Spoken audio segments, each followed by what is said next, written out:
આંબળા સરસ ધોઈને રાખ્યા છે. આની છે ને મારે કંઈક રેસીપી બનાવવાની છે.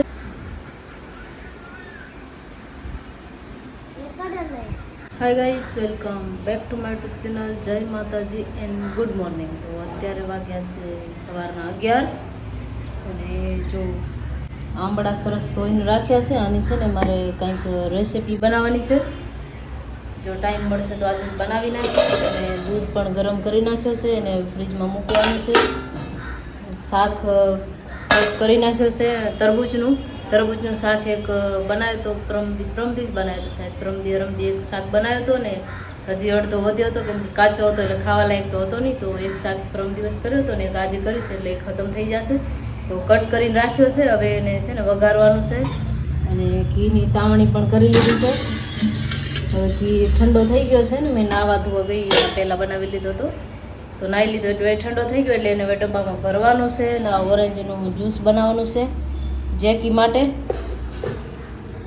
તો એને ઓરેન્જનું જ્યુસ બનાવીને પીવડાવું. એને આજે થોડીક તબિયત બરાબર છે પણ સ્કૂલની હજી આજે છુટ્ટી કરી છે કેમ કે ઉલટીને એવું બહુ થતો હતો રાતના. આજે પણ રાતના સૂતો નહોતો. હમણાં 2-3 દિવસથી રાતના મારે જેકીનો ઓજાગરો જ હોય છે. રાતના ઉલટી થઈ ને એટલે પછી સૂતો નહોતો, લેટ સૂતો. અને અત્યારે તો નવડાયો છે ને એને રમે છે મોબાઈલથી. હમણાં તબિયત બરાબર નથી એટલે પડાઈ પણ કાંઈ થતો નથી એટલે મોબાઈલ આપવો જ પડે મજબૂરીમાં થોડી વાર રમવા માટે. અને આ ભાજી છે ને એ મેં વોશ કરી લીધી છે સરસ અને હવે ફ્રીજમાં મૂકવાની છે. પણ ફ્રીજને પહેલાં સાફ કરવાનું છે. હમણાં ઘણા દિવસ થઈ ગયા તો થોડી ઢોરફોડ રોજ થતી હોય રહી એટલે આજે થોડુંક ફ્રીજને પહેલાં સાફ કરી અને પછી ભાજીની અંદર મૂકવાની છે. પાણીથી નળકામ સરસ ધોઈને રાખી દીધી છે. અને કપડાનું મશીન પણ લગાવવાનું છે. આજે ટોવાલનું એક મશીન કરવાનું છે. એક મશીન તો થઈ ગયો અને કપડાં પણ મેં સુકાવી દીધા. હવે આ ટોવાલનું મશીન કરવાનું છે. એ બધા નાહી લે એટલે લેટ જ થાય. તો હવે એક મશીન ટોવાલનું કરીને પછી ટોવાલ સુકવવાના છે. જેથી જો ચિપ્સ ખાય છે રો ને મોબાઈલમાં રમે છે રો. હવે આજથી પડાઈ કંઈક ચાલુ કર. હવે તાવ નથી ને અત્યારે તો તાવ છે નહીં, અત્યારે નથી ને થોડા ગરમ છે, જ્યાદા કુછ નહીં.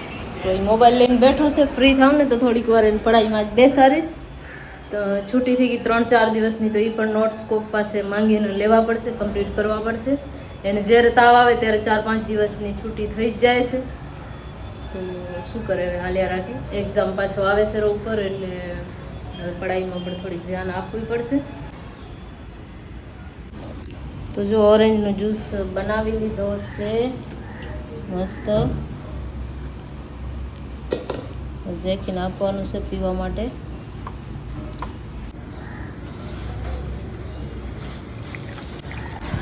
ले बाबू जूस पी ले. मोबाइल रख साइड में कर.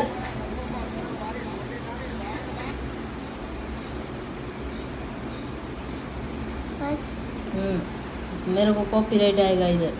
अच्छा है ना. हाँ अभी है ना जूस पी के थोड़ा पढ़ाई कर लो. 2-3 दिन से तबीयत ठीक नहीं थी तो कुछ किया नहीं है. मोबाइल में ज़्यादा नहीं खेलने का, उससे फिर बुखार आ जाएगा, पता है.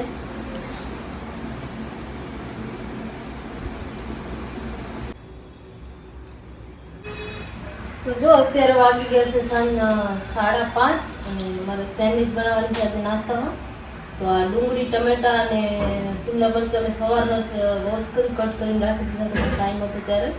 અત્યારે મયોનીઝ એડ કર્યો છે ને 2-4 મરી છે ને કાળા મરી એ કૂટીને એડ કર્યા છે ને હવે આની અંદર મસાલા નાખવાના છે.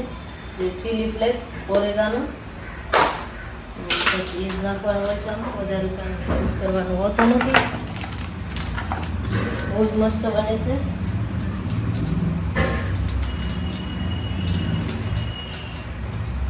આમાં છે ને ચીલી ફ્લેક્સ ને ઓરેગાનો 2 મિક્સમાં છે. અલગથી ઓરેગાનો ચીલી ફ્લેક્સ બીજો કોઈ એડ ન કરીએ તો ચાલે.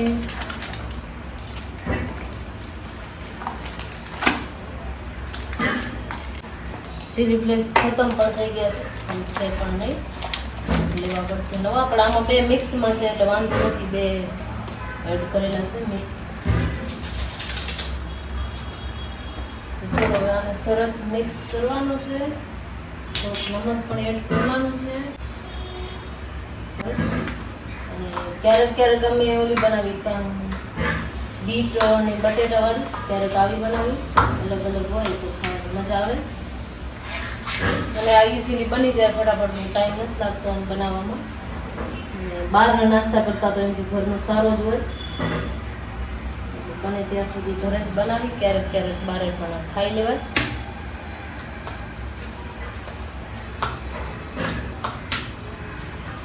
જો સરસ મિક્સ કરી લીધા છે. અને સેન્ડવિચ ઉપર સરસ સ્ટફિંગ સારી રીતે સેટ કરી અને બનાવવાનું છે સેન્ડવિચ. આમાં છે ને ચીઝ પણ હું નાખું છું. ચીઝ નાખવાથી એનો ટેસ્ટ બહુ જ સરસ આવે. કોઈને ન ગમતી હોય તો ના નાખો તો પણ ચાલે. એક ચીઝ ક્યુબ આમ એડ કરી દીધી આની સાથે જ, તો સરસ મિક્સ થઈ જાય અને અલગથી એડ કરવાની જરૂર ના પડે ને મજા આવે ખાવાની, એકદમ ટેસ્ટ સારો આવે છે. હું સેન્ડવિચ બે પ્રકારની બનાવું. ક્યારેક તો એ બટેટા અને બીટને બધું બાફીને બનાવું, ક્યારેક આ રીતની બનાવું.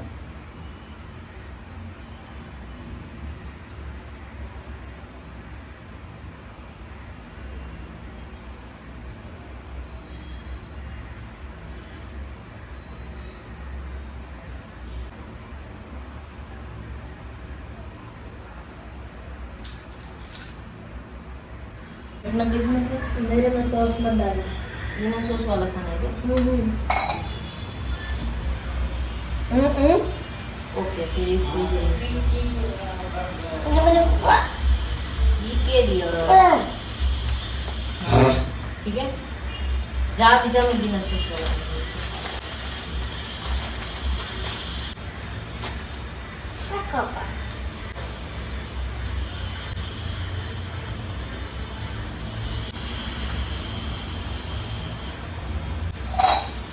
જે મેં વગર સોસ વાળી કીધી એટલે એમ સોસ વગરની એક બ્રેડ રાખી દીધી. એક બ્રેડનો સોસ છે હાલી જશે ને ખબર પડશે નહીં, જો એટલે ના પાડે, બાકી બધું આવડી બધું મસ્ત મજાની રેડી થઈ ગઈ. અને બસ હવે ખાલી ગેસ ઉપર શેકવાની બાકી છે.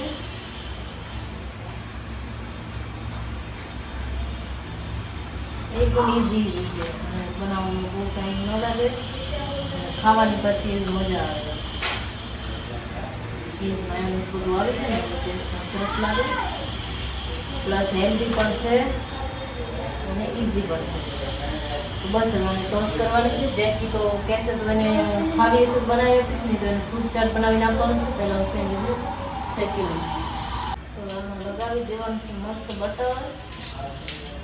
સેન્ડવિચને કરી દેવાની છે સ્ટીમ.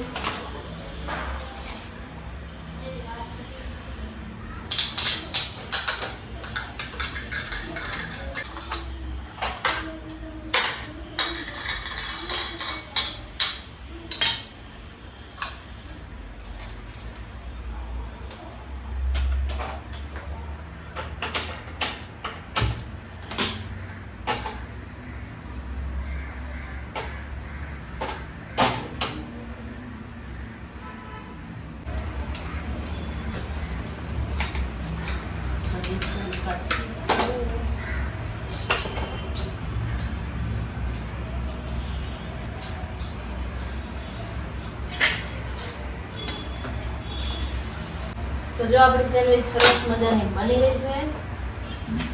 બીજીને પણ ટોસ્ટ કરવા મૂકી દેવાની છે. બટર લગાવીને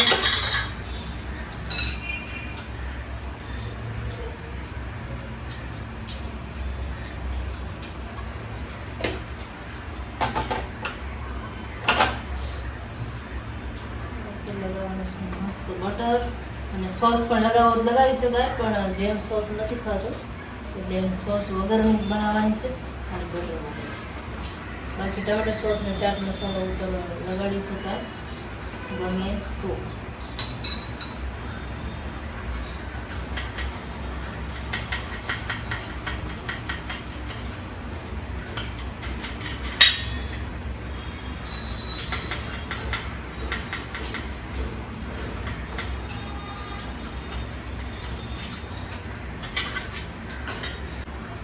તૈયાર છે આપણી મસ્ત મજાની સેન્ડવિચ.